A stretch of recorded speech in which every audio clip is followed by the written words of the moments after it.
어떻게 한동안, 한 달 동안 잘 지내셨습니까? 음, 여기는 지금 그 따뜻한 봄이 오는가 싶더니 눈이 얼마나 많이 왔는지 몰라요. 이 밖에 지금 눈이, 이 강원도 지역에 어제 눈이 많이 내렸습니다. 어, 이게 꽃도 새로 새싹도 나고 막 이랬는데 그 눈으로 그냥 다 덮여버렸습니다. 요즘 저는 좀 바쁘게 지내고 있습니다. 예, 성도들 신방하고 또 전도하고 음, 그리고 이제 외부에서 좀 이렇게 많이 불러주셔가지고, 세워주셔서, 이제 외부, 이제 오늘, 내일, 모레, 토요일까지 이렇게 계속 또 서울, 남양주, 이렇게 좀 사역을 나가게 되었습니다. 요즘 좀 하나님의 은혜를 조금 나누자면, 저희 교회에, 이게 주일학교가 생겼습니다. 주일학교. 이 산골 오지에 이 주일학교가 생겼다는 것은 정말 기적과도 같은 일이에요. 아, 여기 박수. 예. 우리 최은수 팀장님, 뭐 이제 제 페북을 통해서 소식을 조금 이렇게 간간히 들으시겠지만, 우리 최은수 팀장님 어디 계시나요? 최은수 팀장님 여기 계시나요? 아, 우리 최은수 팀장님 이제 소식을 간간히 접해 주셔서 이렇게 들으시고 댓글도 이렇게 격려도 해 주시는데, 어린아이들, 이제, 초등학교 2학년, 4학년, 물론 저희 유리, 6살 유리부터 해서, 또 이제, 6학년, 그리고 중학교 2, 3학년, 이렇게 5명의 친구들이 생겼습니다. 그래서 주일학교, 전에는 이제 한 명 가지고, 한 명 친구, 다문화 가정 아이 한 명을 코로나 전에 이렇게 주일학교를 했었는데, 지금 5명 주일학교. 하나님이 허락하셔서 이곳에 어린아이들이 차고 넘치게 될 줄 믿습니다. 기도하고 있습니다. 요새 저희 교회가 제가 처음에 왔을 때 여러분 아시듯이 어르신들이 6명 있었어요. 6명. 근데 1년 반 정도 지나니까 부임하고 1년 반 지나니까 2분 돌아가시고 2분 요양원 가셨어요. 그래서 참 힘든 때도 있었죠. 그래서 아내하고 둘이 예배, 그때는 유리가 태어나기 전이니까 둘이 예배 드릴 때도 있었고, 또 성도님이 한 분 오시면 같이 예배 드리고, 그렇지 않으면 이제 두 분이 둘이서 예배 드리는 날이 많았었죠. 요새 하나님 은혜로 정말 저희가 한 30명 정도 예배 드리게 되었어요. 지금 예배당에 한 30명, 28명, 30명 정도 예배당이 지금 꽉 차게 예배를 드리고 있고 날로 날로 부흥하고 있습니다. 모든 것이 하나님의 은혜고 또 하나님께서 또 은혜를 베풀어 주셨고 여러분들 기도해 주신 은혜가 아닌가 싶습니다. 제가 이게 온라인 예배가 이게 줌으로 하는 게 좀 많이 적응이 아직도 잘 안 됩니다. 그래서 좀 이해를 해 주시고 오늘 말씀을 잠깐 나누겠습니다. 오늘, 오늘 본문에서 이 바울 사도가 이 보배를 질그릇에 가졌다라고 말씀하고 있습니다. 왜 이 질그릇에 보배를 가졌을까? 이 질문을 먼저 해보게 됩니다. 여러분, 정말 귀한 보배라고 한다면 적어도 아름다운 자기, 정말 귀히 여기는 자기 같은데 담아야 하지 않을까요? 그런데 사도 바울은 이 보배를 질그릇에 가졌다고 말씀하고 있는 것입니다. 여러분 아시듯이 흙으로 구워서 만든 것을 자기와 도기로 나눠서 그것을 총칭해서 도자기라고 말하죠. 여러분, 그런데 이 자기는 이 사기 그릇, 이 만드는 과정이 그렇습니다. 흙을 빚어가지고 만든 다음에 그 겉에다가 유약을 바릅니다. 그리고 한 1300도, 1500도 정도 되는 가마에다 넣고 오랜 시간 굽습니다. 근데 이 굽는 과정에서 가장 중요한 것이 열입니다. 열. 열이 얼마나 잘 이렇게 골고루 열을 가하냐가 중요합니다. 열이 골고루 가지 않으면 이 유약을 바른 부분에 얼룩이 생기게 되죠.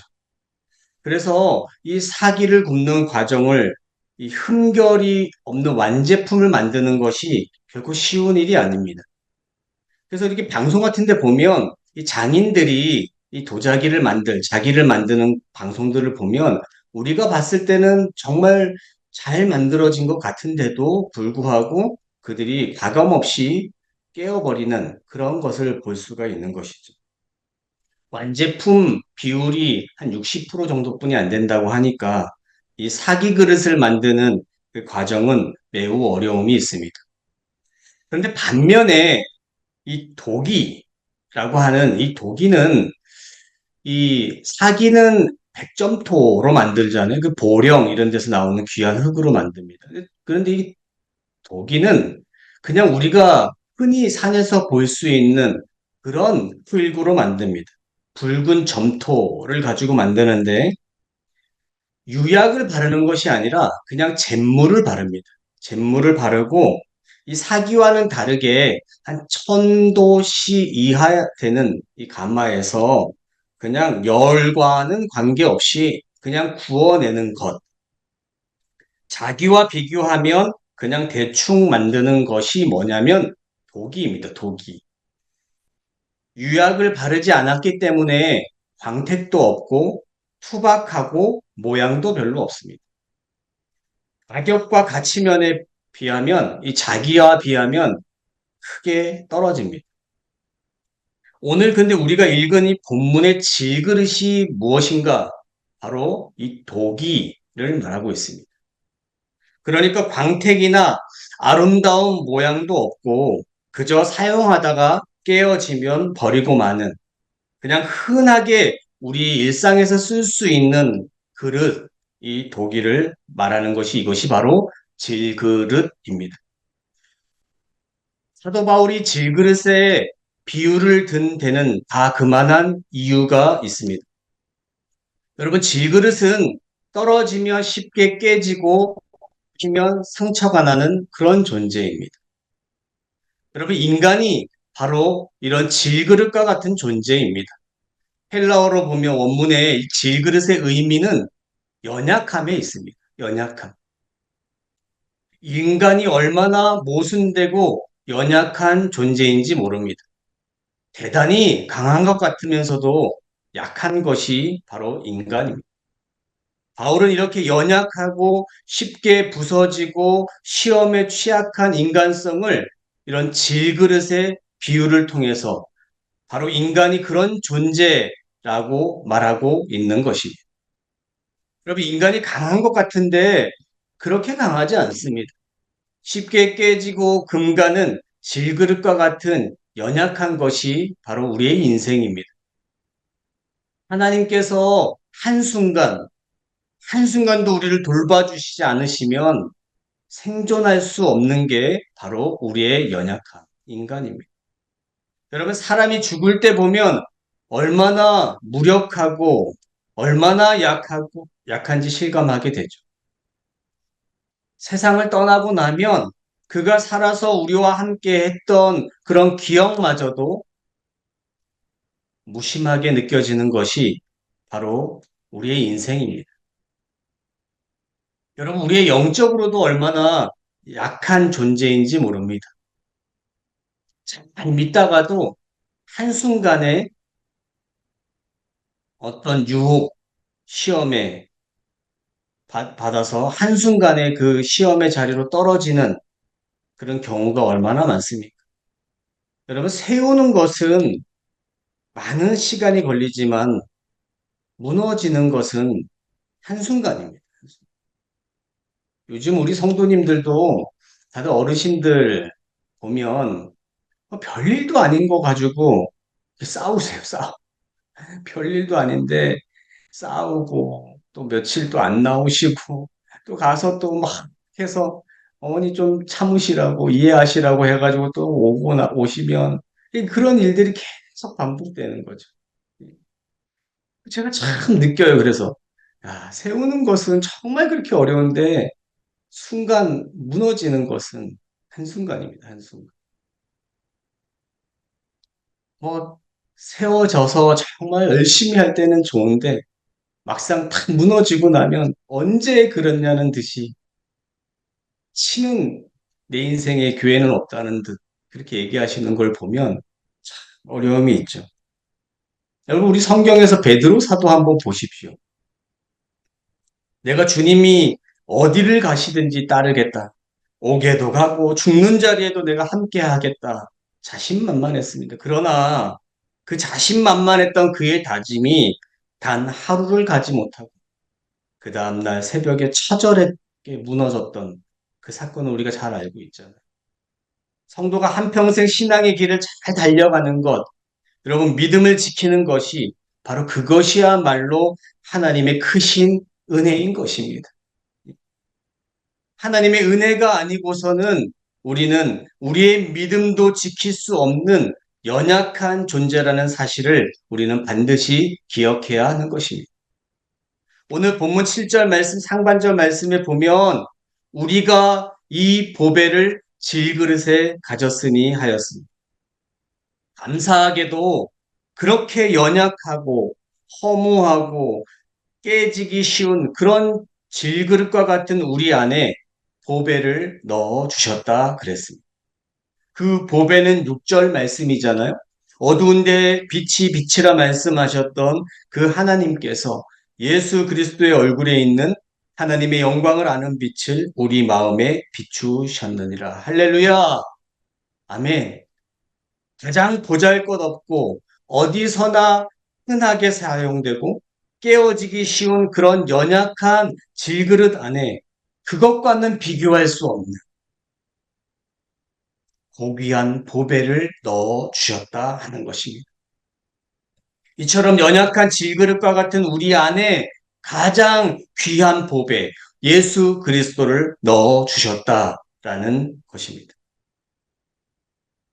인간 자체로는 연약한 질그릇에 불과하지만 그 안에 예수 그리스도를 담음으로 보배로운 존재가 된 것입니다.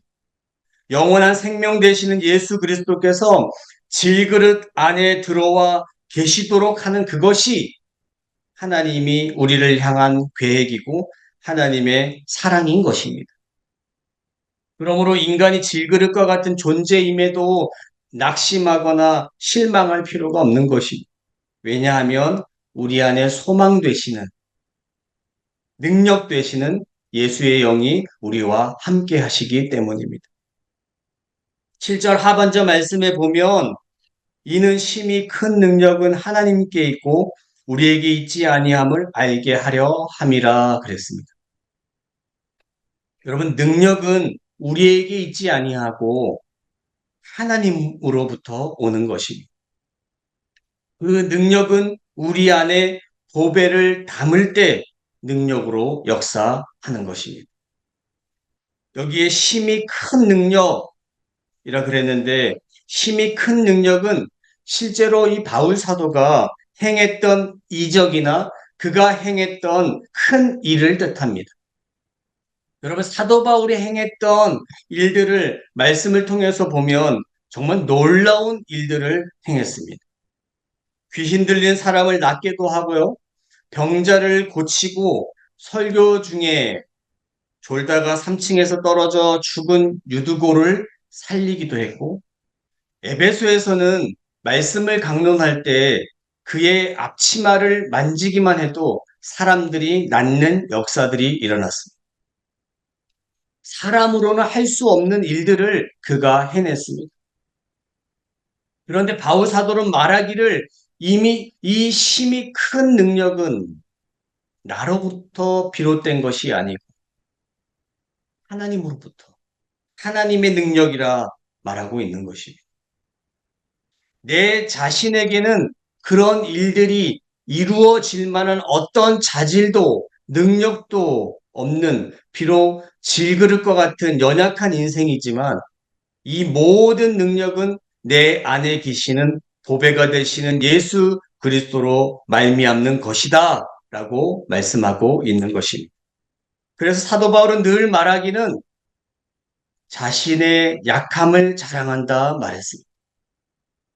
오늘 8절, 9절 말씀에 보면 자신의 약함을 좀 더 구체적으로 이렇게 진술합니다. 우리가 사방으로 우겨쌈을 당하여도 쌓이지 아니하며 답답한 일을 당하여도 낙심하지 아니하며 박해를 받아도 버림받지 아니하며 거꾸로 엎드림을 당하여도 망하지 아니하고 그랬습니다. 지나온 날을 돌아보면 답답하고 어렵고 절망적이고 괴로웠던 일들이 너무도 많았다고 하는 것입니다. 그런데 이렇게 지나온 날, 이 지나온 모든 것이 하나님의 도우심이고 하나님의 능력이라 그랬습니다. 우리의 인생도 답답하고 절망적이고 힘들고 어려웠던 그런 인생 아니었습니까? 그러나 지금 이 시간까지 왔다. 이것이야말로 하나님께서 우리 안에 계시면서 보호하시고 지키시고 역사하신 결과인 줄 믿습니다. 오직 내 안에 계시는 예수 그리스도의 능력인 것입니다. 우리는 다 연약한 질그릇입니다. 그 우리 앞에 살아간 훌륭한 믿음의 선배들을 보면 그분들도 역시 나와 똑같은 질그릇과 같은 인생이었다는 점을 기억해야 합니다. 그분들이 그렇게 살아갈 수 있었던 비결은 그들 속에 있었던 예수 그리스도의 능력인 것입니다. 그렇다면 우리는 이런 질문을 하게 됩니다. 왜 우리는 그런 능력을 나타내지 못합니까? 믿음의 선진들처럼 왜 능력을 나타내지 못합니까? 왜 그런 하나님의 능력이 드러나지 않는 것입니까? 여러분, 이유는 간단합니다. 복음을 위해서 고난받는 일이 우리에게 닥치면 우리는 언제나 그 일을 피하기 때문입니다. 그 능력의 자리에 서지 않으려 하기 때문인 것이죠. 주를 위해 희생해야 함에도 조금이라도 힘이 들고 고난을 받는 것 같으면 그 일을 피하기 때문이죠. 그래서 우리 속에 있는 그리스도가 드러나지 않는 것 아니겠습니까? 사도 바울은 우리 속에 있는 그리스도가 드러나기 위해서는 질그릇이 깨져야 된다라고 말하고 있습니다. 내 안에 그리스도가 드러나야 하는 것입니다. 나의 나된 것은 다 하나님의 은혜인 것입니다. 내가 깨어지고 오직 하나님의 은혜만이 가득 채워져야 하는 것입니다. 여러분, 기드온 300명 용사가 미디안 군사를 습격할 때 밤에 야간 습격을 했습니다. 그들은 항아리를 준비하고 그 항아리 안에 횃불을 숨겨가지고 그들에게 미디안 군사들에게 몰래 접근하였습니다. 나팔을 불 때 그 항아리를 깨뜨리고 횃불을 들고 그들을 공격했습니다. 여러분, 우리 속에 있는 보배로운 복음이 있습니다. 예수 그리스도의 그 생명으로 역사하십니다. 그런데 그 능력이 우리 밖으로 드러나자면 기드온의 항아리처럼 깨어지는 역사가 저와 여러분 안에 있어야 할 줄 믿습니다. 깨어져야 되는 것입니다. 그래야 마침내 그 속에 있는 그리스도가 밖으로 드러나는 것입니다. 그래서 사도 바울은 늘 이렇게 말했습니다. 고린도후서 12장 10절 말씀에 보면 그러므로 내가 그리스도를 위하여 약한 것들과 능력과 궁핍과 박해와 곤고를 기뻐하노니 이는 내가 약한 그때 강함이라 그랬습니다. 아멘. 능력과 궁핍과 박해와 곤고를 피하노니가 아니고 기뻐한다 그랬습니다. 능력과 궁핍과 박해와 공고를 사람들이 기뻐하는 것이 아니죠. 그것을 피할 수만 있으면 피하고 사는 것이 복받는 삶이라고 하는 것이 우리의 일반적인 생각 아니겠습니까? 우리의 일반적인 생각은 그렇습니다. 그래서 가능하면 피하기를 원합니다. 그래서 성경은 말하기를 그렇지 않다 하였습니다. 그리스도를 위해서 능력과 궁핍과 박해와 공고를 겪는 그것은 기뻐할 일이라고 하였습니다. 그 이유가 무엇이겠습니까? 그 고난 때문에 기뻐하는 것이 아니라 그 고난을 통해서 나타날 예수 그리스도의 능력으로 말미암아 그 영광으로 말미암아 기뻐하는 것입니다. 그리스도의 능력. 때로는 복음의 고난 때문에 상처를 받습니다. 금이 가고 깨졌습니다. 그럴 때 우리 안에 있는 그리스도가 밖으로 드러나는 것입니다. 그리스도의 능력은 내가 약한 그때 강함인 줄 믿습니다. 사도 바울이 디모데에게 권면하기를 너는 복음과 함께 고난을 받으라 그랬지 않았습니까? 여러분 다시 시작되는 우리 한 주 또 우리의 삶 속에 생활 속에 어떠한 각오와 결단으로 시작을 하시겠습니까? 바라기는 교회와 함께 복음과 함께 고난 받는 일을 두려워하지 마시고 이 고난의 자리에서 그리스도의 능력이 충만하게 드러나게 되시는 역사가 우리 갓피플 규장 저와 여러분 안에 있기를 간절히 소망합니다. 육체는 질그릇과 같은 소망 없는 인생이지만 중요한 것은 그 질그릇 안에 담겨 있는 보배입니다. 사도 바울이 말한 대로 육체를 위해서 살지 않고 우리 속에 있는 보배이신 예수 그리스도를 위해 사시는 우리 모두가 되시기를 주님의 이름으로 축복합니다. 우리에게 진정으로 중요한 것은 예수 그리스도입니다. 이 능력 안에 살아내시는, 걸어내시는 우리 모두가 되시기를 주님의 이름으로 축복합니다. 기도하시겠습니다. 하나님 아버지 감사합니다. 우리 질그릇과 같은 연약한 인생 속에 보배이신 예수 그리스도를 담아주신 것 감사합니다. 이 하나님의 계획과 하나님의 사랑 안에 예수 그리스도의 능력을 드러내는 우리 모두가 되기를 소원하오니 하나님 능력으로 역사하여 주옵소서. 날마다 깨어지는 내가 되기를 원합니다. 날마다 내 생각과 내 판단과 내 의와 내 모든 것이 정말 말씀 앞에 깨어지는 그런 은혜가 있기를 원합니다. 날마다 겸손함으로 깨어지고 날마다 낮아져서 오직 그 깨어진 곳에 예수 그리스도의 능력만 드러내는 우리 모두가 되기를 소원하오니 성령 하나님 능력으로 역사하여 주옵소서. 도와 주옵소서. 우리 갓피플 규장 직원들 기억하여 주시고 오늘 하루도 하나님의 힘있게 그리스도의 능력을 붙들며 능력을 나타내며 예수 그리스도의 빛을 비추어낼 수 있는 그런 보배로운 우리 갓피플 또 규장 직원들 다 될 수 있도록 은혜 베풀어 주옵소서. 감사하며 예수님 귀하신 이름으로 기도하옵나이다. 아멘. 이제는 우리 주 예수 그리스도의 은혜와 하나님의 사랑과 성령의 교통하심이 우리 보배이신 예수 그리스도를 담아내기로 결단하는 우리 사랑하는 모든 규장 가피풀 가족들 위해 이제로부터 영원토록 항상 함께 있을지어다. 아멘.